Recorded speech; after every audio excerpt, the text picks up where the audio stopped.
Kedatangan bangsa Barat. Kedatangan bangsa Barat diawali dengan Kekaisaran Romawi yang mengalami kejayaan pada masa pemerintahan Octavianus Augustus. Namun, pada tahun 476 Masehi, kerajaan tersebut mengalami kemunduran yang mengakibatkan putusnya hubungan dagang antara Asia dengan bangsa Barat. Zaman kemunduran disebut juga dengan zaman kegelapan atau Dark Age. Konstantinopel diawali dengan jatuhnya Konstantinopel ke tangan Turki Humanis pada tahun 1453. Konstantinopel merupakan pasar internasional bagi bangsa Barat. Selain itu, dorongan dan semangat untuk meneruskan perang salib juga ikut mendorong bangsa Barat datang ke Indonesia. Lalu ada datang bangsa Barat ke Indonesia. Karena langkanya rempah-rempah yang ada di Eropa, maka banyak para pelayar yang mencari pulau baru, salah satunya Indonesia. Rempah-rempah sangat dibutuhkan di Eropa, apalagi musim dingin. Mereka menggunakan rempah-rempah untuk menghangatkan tubuh mereka. Dan ada motivasi 3G, yaitu gold, glory, dan gospel.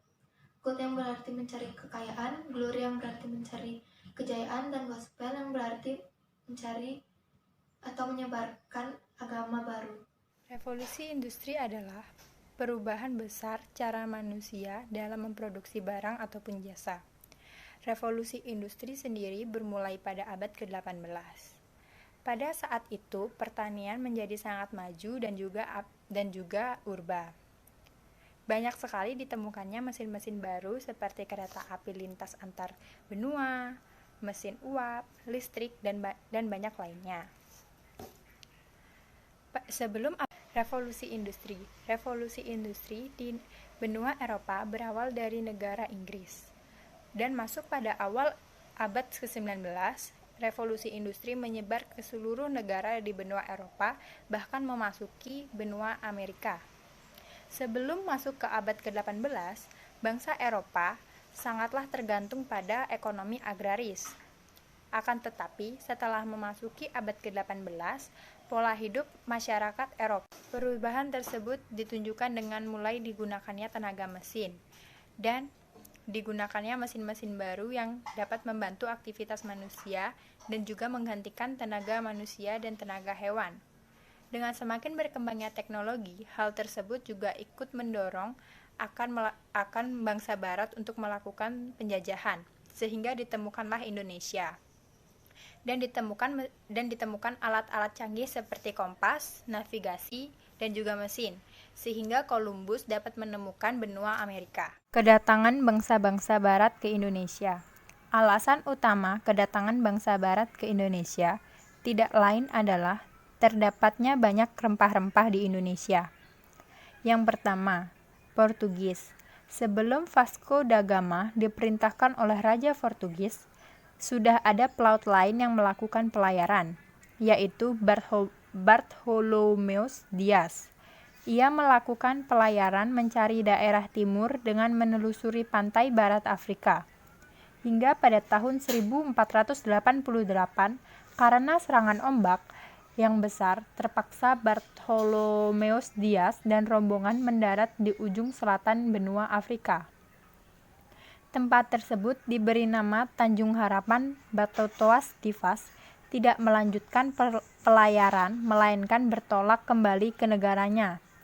Tahun 1497, Vasco da Gama memulai pelayaran dari pelabuhan Lisabon, Seria, memulai penjajahan mengikuti rute yang telah dilalui oleh Bartholomeus Dias.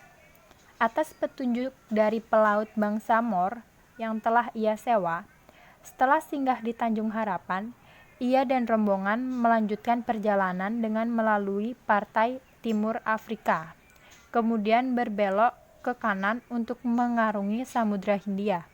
Pada tahun 1498, rombongan Vasco da Gama berhasil mendarat di Calicut dan Goa di partai barat India.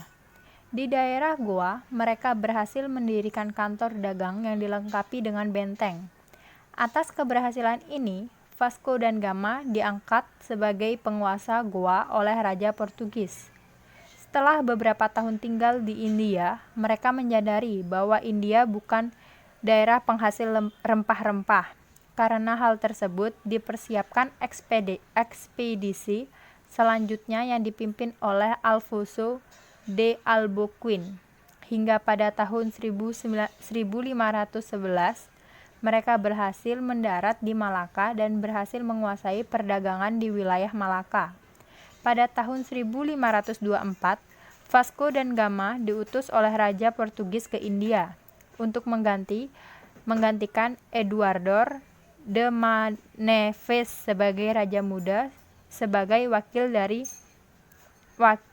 dari kekuasaan Portugal. Di tengah perjalanan, Vasco da Gama terserang malaria dan akhirnya meninggal pada malam Natal tahun 1524 di kota.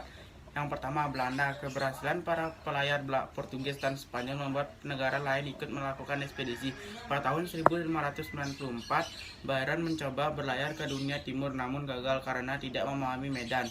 Ia meninggal dunia pada saat perjalanan kembali ke negaranya. Selanjutnya, tahun 1595, pelaut Belanda yang bernama Cornelis de Houtman berhasil mendarat di Banten tahun 1596 dengan mengambil jalur yang biasa dilewati pelaut Portugis. Awalnya rakyat Banten menerima kedatangan Cornelis, namun lama-kelamaan Cornelis mulai memaksakan kehendaknya.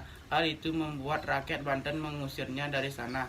Ekspedisi selanjutnya pada tahun 1598, de Van Heemskerck yang juga mendarat di Banten. Van Heemskerck lebih bersikap hati-hati agar diterima rakyat Banten, dan armada lain mulai berdatangan pada tahun 1599 yang dipimpin oleh Jacob van Dijk yang mendarat di Maluku. Keberhasilan Belanda di Maluku membuat banyak kapal-kapal yang berlayar ke Maluku. Ditemukannya Indonesia sebagai sumber rempah-rempah oleh pelaut barat membuat Lisabon berhasil menjadi pusat perdagangan rempah-rempah di Eropa Barat. Hal itu membuat Inggris mendapat keuntungan karena mendapat rempah-rempah secara bebas. Saat Inggris terlibat konflik dengan Portugis, mereka menjadi sulit mendapatkan rempah-rempah di Lisabon. Oleh karena itu, Inggris mulai mencari rempah-rempah sendiri di daerah timur. Perlayaran dimulai sampai akhir tahun 1600. Mereka singgah di Hindia dan mendirikan kongsi dagang yang diberi nama EIC atau East Indian Company. Dari India, pelayaran dilanjutkan hingga sampai ke Pulauan Nusantara. Pada tahun 1811, Inggris berhasil menguasai tanah India. Faktor yang menyebabkan Indonesia mudah dijajah. 1. Rendahnya kualitas sumber daya manusia pada saat itu. 2. Masyarakat Indonesia cenderung terbuka dan ramah terhadap kedatangan orang asing atau orang barat. 3. Adanya politik adu domba dilakukan oleh pihak asing. Pengaruh monopoli perdagangan. VOC didirikan tanggal 20 Maret 1602. VOC merupakan perusahaan Belanda yang memiliki monopoli aktivitas perdagangan di Asia. Badan Dagang VOC atau Perserikatan Perusahaan Hindia Timur Belanda merupakan badan dagang istimewa karena didukung oleh negara dan diberi fasilitas tersendiri yang istimewa. VOC diperbolehkan memiliki tentara dan berorganisasi dengan negara-negara lain. Dengan kata lain, VOC adalah negara dalam negara.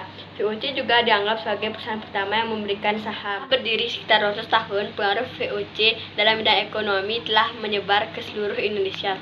VOC mengambil keuntungan dari pelaksanaan monopoli perdagangan, terutama rempah-rempah. Gedung yang sekarang terletak di Jalan Fahtilah mulai dibangun tahun 1620 atas perintah Gubernur Jan Pieter Zoon Koon.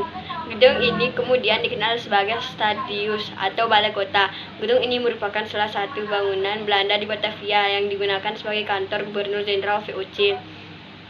Gedung tersebut dijadikan sebagai pusat kemaharajaan VOC, tempat awal membangun absolut dan kewenangan monopoli perdagangan serta interview politik VOC Nusantara, bahkan Asia pada umumnya. Hal ini dilanjutkan pada masa pemerintahan Hindia Belanda setelah VOC. Menjelaskan sejarah terbentuknya FOC. Sebelum FOC terbentuk, di antara para pedagang Belanda terlibat persaingan tidak sehat untuk mencegah keahlian antar kelompok dagang dan kerugian dagang, maka dibentuklah FOC. FOC atau Serikat Perusahaan Dagang Hindia Timur didirikan pada tanggal 20 Maret 1602. Usul pendirian FOC dikemukakan oleh seseorang anggota Parlemen Belanda atau Staten-Generaal bernama John van Oldenbarnevelt. FOC membuka kantor pertama di Banten tahun 1602 yang dikepalai oleh Franciscus Wittert.